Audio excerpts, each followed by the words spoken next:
Güney Kore'ye asker gönderiyoruz, duymuşsundur. Duydum binbaşım. Kore halkının bize ihtiyacı var. Dün bize bir türlü habere hazırlıklı olmak lazım. Kız çocuğu savaşın içindeki hayatımıza girerek karanlık dünyayı adeta aydınlattı. Ayla.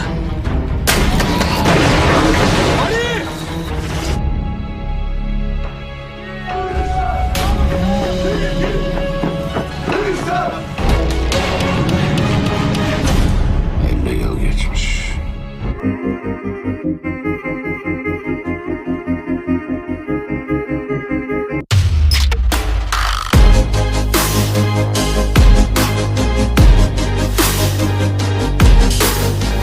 Assalamualaikum, gimana kabarnya?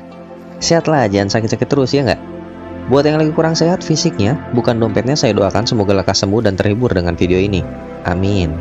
Video kali ini akan mengulas alur cerita film yang didasari kisah nyata, yaitu perjuangan seorang ayah yang mencari anaknya pada Perang Dunia Kedua selama 60 tahun lamanya. Sebelum dimulai, tak bosan-bosan saya ingatkan kembali video ini mengandung konten spoiler. Jadi, bagi yang merasa keberatan dengan video ini bisa di-skip videonya. Namun, untuk melanjutkan saya sarankan gunakan headset, cari posisi terbaik kalian, jangan terlalu kencang, dan tonton videonya sampai selesai. Film ini menampilkan tahun 1950-an setelah Perang Dunia Kedua. Terlihat di awal film sebuah desa yang diserang oleh pasukan tentara yang membunuh semua penduduknya.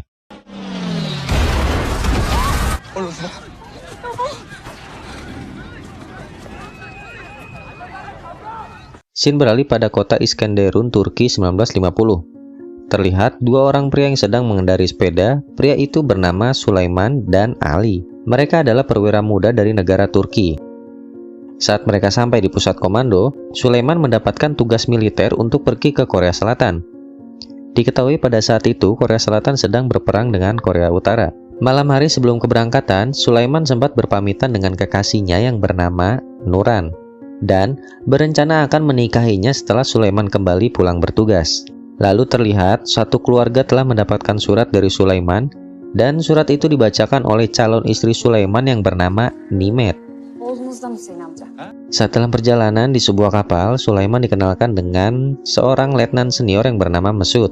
Senior Mesut mengeluhkan terdapat serangga di ruangannya dan meminta bahan bakar untuk membakar serangga-serangga tersebut. Namun, Sulaiman melarangnya. Sulaiman justru memberikan gula pada serangga-serangga itu. Sebagai muslim, tahu kan tentang mengapa semut tidak boleh dibunuh. Oktober 1950.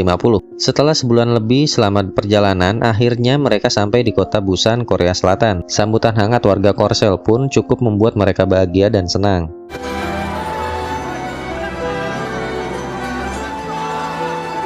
Mereka pun melanjutkan perjalanan sampai kota Daegu untuk sampai di wilayah Kunuri, markas besar Amerika Serikat.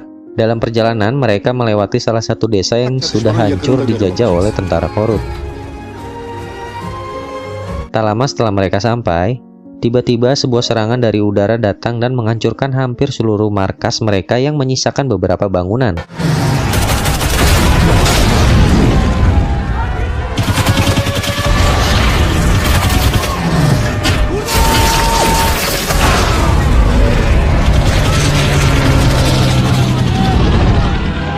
Untuk mendapatkan bantuan, mereka terpaksa harus pergi ke Komando 9 melalui jalur darat, dikarenakan jaringan komunikasi yang telah rusak. Saat malam hari dalam perjalanan, Sulaiman yang menghidupkan lampu mobil pun terkejut setelah melihat musuh yang akan menembak mobil mereka dengan RPG.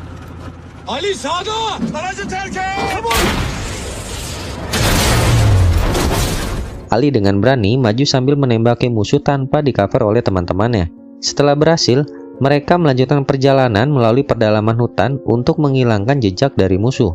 Dalam perjalanan, mereka menemukan tumpukan mayat-mayat sisa pembantaian. Tak jauh dari tempat mereka terdengar suara tangisan seorang anak kecil. Benar saja, Sulaiman yang memberanikan diri mendekati sumber suara itu menemukan seorang anak kecil yang sedang menangis di depan mayat orang tuanya. Merasa iba, Sulaiman membawa anak itu ke base camp tujuan mereka. Mereka yang tak mengetahui nama anak itu pun memberikan nama baru untuk anak itu yang dimana namanya adalah Ayla. Dalam sebuah pertemuan, mereka akan mencoba menempuh jalur baru guna mempercepat jalur suplai sampai ke base camp. Esok pagi dalam sebuah konvoy, Sulaiman mencoba untuk menawarkan Ayla susu meski awalnya sempat Ayla ragu. Ayla sempat akan dititipkan kepada tentara Korsel karena terlihat menghambat Sulaiman dalam bertugas. Sebab Ayla tak bisa jauh dari Sulaiman. Namun Ali sahabatnya tak merasa keberatan dengan hal itu. Dan perjalanan kembali dilanjutkan dengan rombongan yang terbagi menjadi dua. Saat akan pergi, tiba-tiba mereka diserang oleh pasukan Korut dan peluru hampir mengenai kepala Ayla.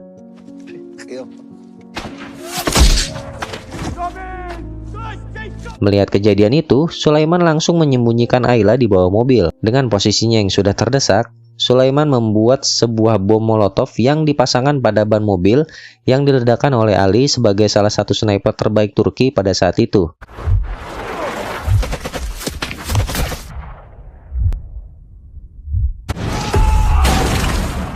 Di sisi lain, senior Mesut dan rombongannya mendengar suara ledakan dan juga terdapat gumpalan asap tepat di posisi Sulaiman saat rombongan berpisah.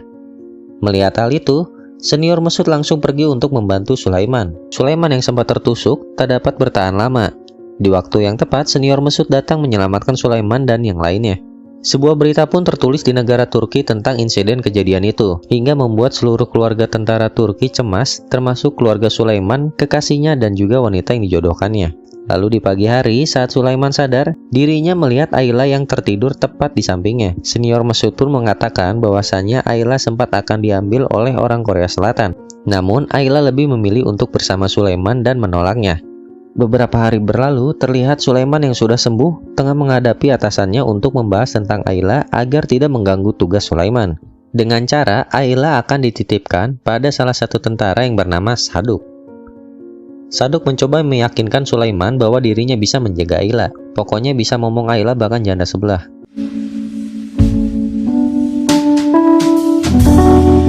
Saat Sulaiman hendak pergi, Ayla tetap ngintilin Sulaiman terus. Saduk yang mencoba menghibur Ayla pun kecolongan dengan Ayla yang bersembunyi di dalam bak mobil. Esok hari saat pemberian medali penghargaan dari Korea Selatan pada pasukan Turki, Ayla tiba-tiba berlari ke tengah lapangan dan membuat Sulaiman dan yang lainnya panik. Namun ternyata, hal itu dianggap sebagai ikatan persaudaraan antara Amerika, Korea Selatan, dan Turki. Sebuah pesan yang Sulaiman berikan kepada keluarganya pun membuat mereka bahagia, namun tidak dengan Nuran yang merasakan khawatir dengan Sulaiman. Scene beralih pada Januari 1951. Ayla yang sudah dianggap sebagai anak oleh semua tentara Turki, banyak amat bapaknya, mendapatkan hadiah dari Mayor Fuad, sebuah baju hangat dan juga sepatu. Hari-hari mereka ditemani oleh Ayla yang bahkan saat latihan, makan, potong rambut, bahkan saat bermain. Aferin Ayla ya. Ayla solda.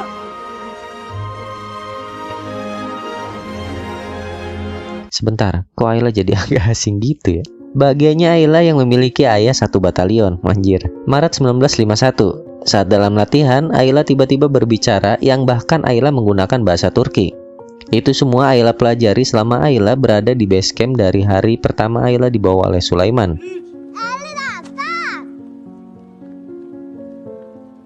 Mendengar hal itu, seluruh pasukan merasakan kebahagiaan, dikarenakan mereka menganggap Ayla tidak dapat berbicara. Bahkan, Ayla yang mengikuti gerakan berbaris pun membuat Mayor Fuad memerintahkan pasukan untuk tertawa, bukan istirahat di tempat.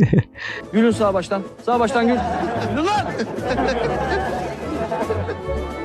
Suatu hari Sulaiman dan senior Mesut mengajarkan bahasa Turki kepada Ayla. Seiring berjalannya waktu, kedekatan Sulaiman dan Ayla semakin mendalam layaknya anak dan ayah sesungguhnya. Semuanya semakin jelas terlihat saat Ayla memeluk Sulaiman ketika mereka menonton tentang sebuah film keluarga dan saat Ayla sembunyi-sembunyi untuk bisa tidur tepat di samping Sulaiman. Bahkan, saat mereka belajar bersama, Ayla menunjukkan sosok ayah pada gambar dan memeluk Sulaiman. Nyentuh banget.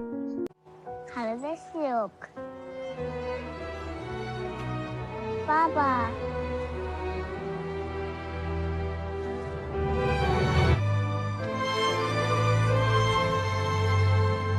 April 1951. Terlihat Ayla yang sedang memberi makan semut bersedih setelah mendengar dua tentara yang sedang membicarakan kisah Nabi Sulaiman.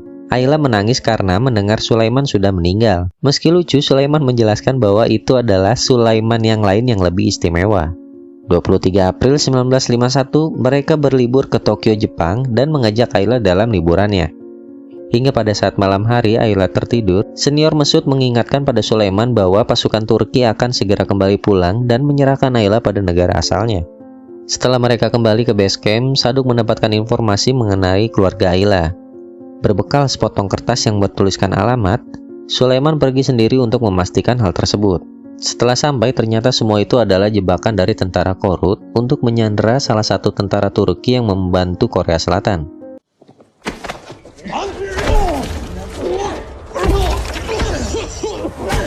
Di saat bersamaan, Muharrem mengatakan kepada Ali bahwa Sulaiman pergi untuk memastikan keluarga Ayla. Ali yang memarahi Saduk karena membiarkan Sulaiman pergi seorang diri. Akhirnya mereka menyusul Sulaiman menggunakan motor rakitan milik Saduk. Ali dan Saduk pun berhasil menyelamatkan Sulaiman saat akan dibunuh.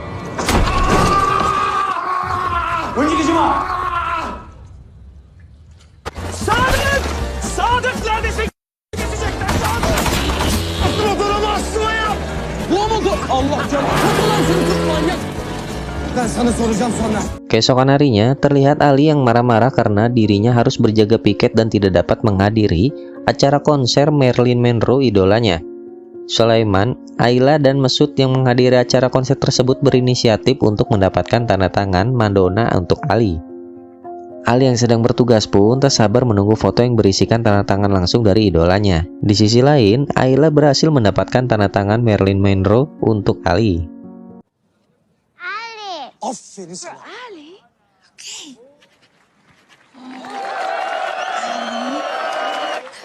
This is for Ali. Namun di waktu bersamaan juga, Ali melakukan kesalahan yang sangat fatal. Dengan santuy, Ali menyalakan sebuah rokok sambil memandangi foto idolanya. Sebagai sniper, membakar rokok adalah kesalahan fatal. Dikarenakan hal itu membuat musuh lebih mudah menemukan target dengan suhu panas. Ya, setahu saya sih gitu. Ya, intinya si Ali ini warahum lah. With my baby.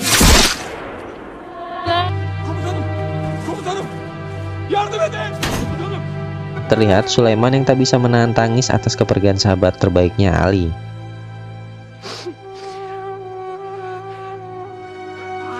Juli 1951, setelah 1 tahun mereka di Korea Selatan, akhirnya tiba waktu di mana Sulaiman dan yang lainnya harus kembali pulang ke negara mereka. Namun, Sulaiman lebih memilih untuk tetap tinggal beberapa waktu di Korea Selatan. Meski sempat Sulaiman mengabarkan kepada keluarga dan yang lainnya, namun hal itu membuat Nuran sangatlah bersedih. Merasa rindu, Nuran mengirimkan pesan musik melalui radio internasional, dan hal itu membuat Sulaiman sangatlah bersedih.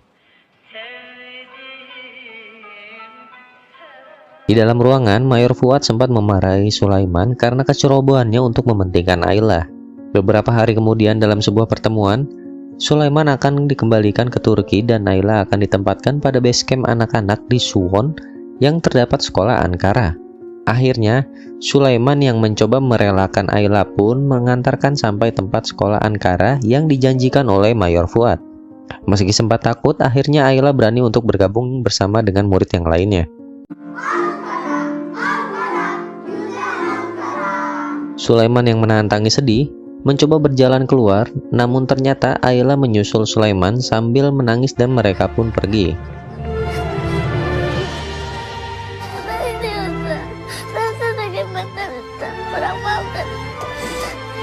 Ada yang rindu orang tuanya? Sabar ya, saya juga. Di hari keberangkatan, Sulaiman memiliki ide untuk membawa Ayla dengan cara menyembunyikannya di dalam koper. Saat di pelabuhan, Sulaiman lolos dari pengecekan. Namun tak lama kemudian, senior Mesut datang bersama kepala sekolah Ankara dan beberapa tentara Korea Selatan untuk menanyakan keberadaan Ayla. Sulaiman yang tak bisa berbuat banyak pada akhirnya tertangkap basah telah menyembunyikan Ayla. Beruntung Sulaiman tidak dikenai hukuman oleh pihak Korea Selatan karena telah menculik anak warga negara Korea Selatan. Meski begitu, Sulaiman tetap diwajibkan pulang tanpa Ayla bersamanya.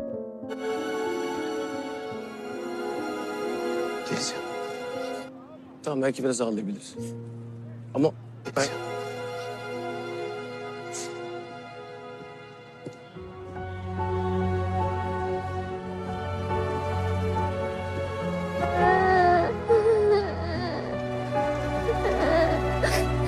Saat Sulaiman sampai di kota kelahirannya, dirinya bertemu dengan kerabatnya yang sudah menikah dan mendapatkan kabar bahwasannya kekasihnya Nuran sudah menikah dengan pria lain. Aduh, udah jatuh ketiban tangga. Alasan Nuran menikah dengan pria lain lantaran Sulaiman tidak dapat menepati janjinya dan agar Sulaiman bisa mendapatkan lebih banyak medali. 5 bulan kemudian, Sulaiman akhirnya menikah dengan Nimet, wanita pilihan orang tuanya. Cakep tuh. Setelah menikah, mereka tinggal di kota Istanbul, Turki. Hari-hari mereka tidak terlihat harmonis layaknya pengantin baru. Dikarenakan setiap hari saat pagi Sulaiman langsung pergi menuju kedutaan Korea Selatan. Hingga suatu hari Nimet mengetahui kesibukan Sulaiman selama ini. Nimet pun bersedia membantu pencarian Ayla dikarenakan setelah menikah dirinya juga merasa Ayla adalah anaknya. 1001 deh yang kayak gini nih. Dengan hati yang tulus, setiap harinya Nimet pergi ke beberapa instansi kedutaan Korea Selatan untuk mencari informasi mengenai Ayla. Meski begitu, informasi mengenai Ayla tidak dapat ditemukan.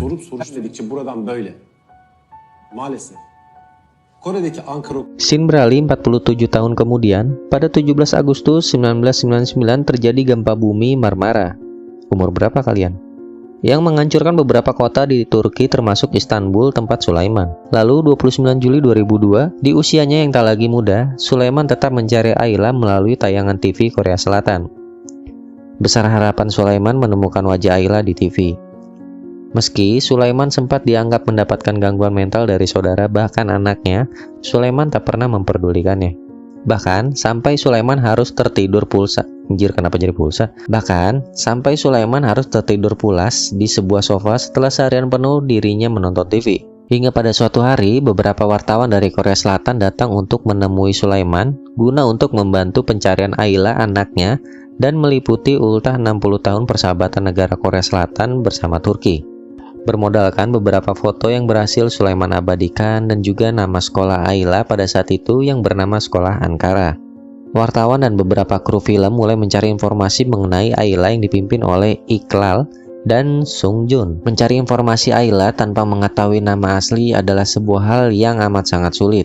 Mereka berdua mendatangi pusat arsip Korea Selatan untuk mendapatkan informasi lebih mengenai Ayla. Namun, mereka tak menyerah meski beberapa arsip lama sudah terbakar dan sekolah Ankara sudah hancur sejak lama. Permulaan yang bagus ketika mereka menemukan beberapa murid siswa sekolah Ankara. Hingga pada suatu hari, Iqlal mendapatkan kabar baik dari Sung Jun yang mengatakan timnya telah menemukan Ayla yang kini bernama Kim Eunja. Iqlal dan Sung Jun langsung mendatangi tempat tinggal Ayla untuk memastikan bahwa dirinya adalah Ayla yang mereka cari, dengan cara mendengarkan jalan cerita hidup Ayla sewaktu kecil. Bahkan, Ayla yang sudah tumbuh dewasa pun tak dapat membendung tangis harunya saat melihat foto-foto dirinya dan Sulaiman sewaktu dirinya masih kecil.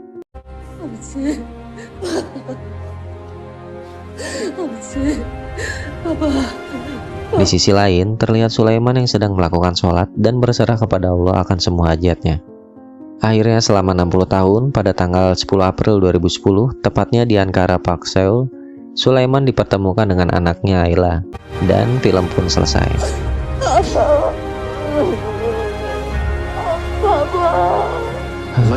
Sangat emosional. Evlatları için mücadele eder. Onlara verdiği sözleri için yaşar. Söz.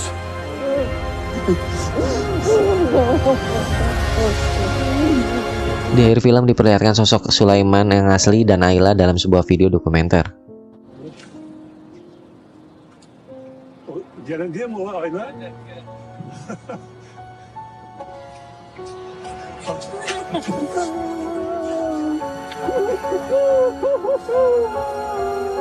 Film ini sangat meratakan nuansa kekeluargaan terutama antara ayah dan anak. Hubungan ayah dan anak antara Sulaiman dan Ayla menunjukkan keluarga tidak terbatas hanya mempunyai hubungan darah. Namun, kasih sayang begitu luas. Meskipun berbeda ras, negara, dan dipisahkan oleh jarak dan waktu yang begitu lama, namun hubungan batin tidak akan pernah terhapus.